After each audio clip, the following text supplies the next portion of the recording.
New at noon, 5 people are being checked out at Essentia Health in Fargo after a 2-vehicle crash on Interstate 94. Hi, everyone. Thanks for joining us this afternoon. I'm Lisa Bedeau. The crash happened about 30 miles west of Fargo near the Emden interchange. Troopers say an SUV slid off the road through the median and plowed into an oncoming pickup.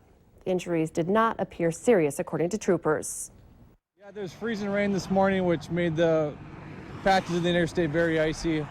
You never quite can be sure where these icy patches happen. There was an icy patch right here where this crash occurred. A travel alert is posted for the south central part of the state because of icy roads in some areas. And it continues to be kind of a cloudy, dreary day. Look at that picture out the window.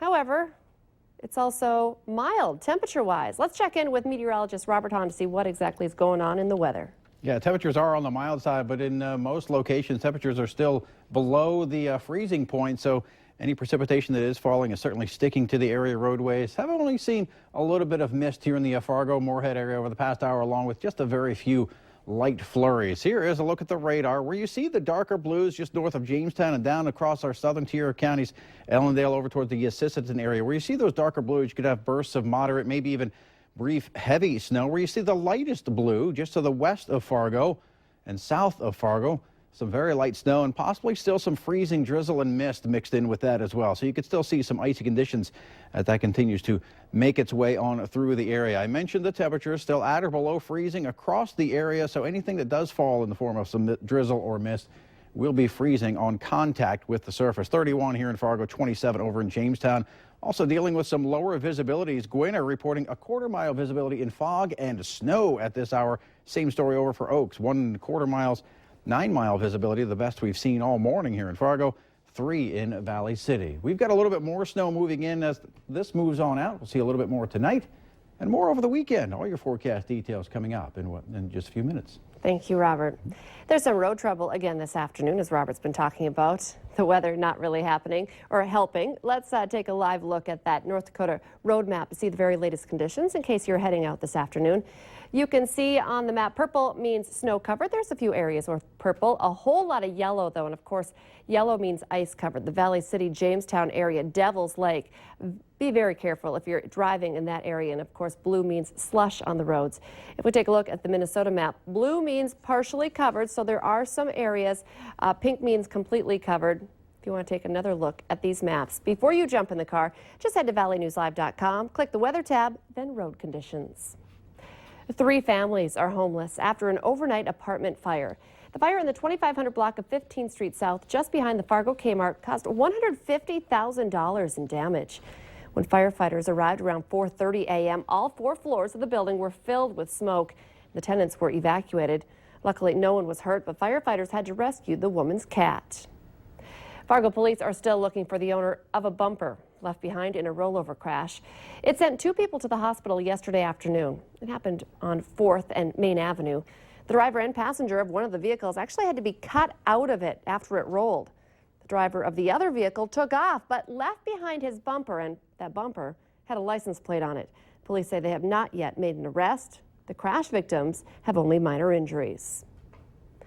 A student from Bemidji State University is in a Fargo hospital after being found outdoors. Hannah Rolshow was found Sunday morning lying in the snow near the home in the 1600 block of Callahan Avenue. Police say alcohol may have been a factor, and the incident remains under investigation. She's being treated at Sanford Health in Fargo. Her family is not releasing her condition. Minnesota Governor Mark Dayton previewed some of his upcoming state budget proposal today. He'll release the full plan next week. One thing Dayton talked about is wanting an expanded child care tax credit that would extend the benefit to 92,000 more Minnesota families. Dayton says the high cost of child care is a burden on the middle class. He believes this will help young families afford quality care programs. A longtime broadcaster who left the field is getting back in, and he's getting back in a big way. Steve Hallstrom is the new president of Flag Media, which operates 11 The Flag Radio in South Fargo.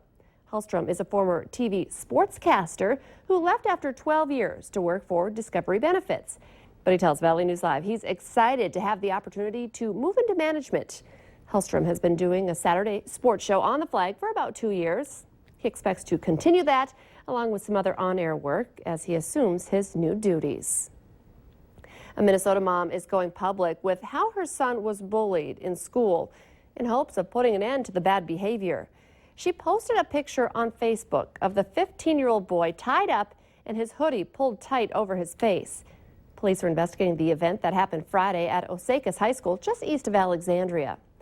Tonight, the Fargo Public School District will be talking to parents and answering questions about bullying. The session is free and will be held at 7 p.m. in the library of Centennial Elementary School.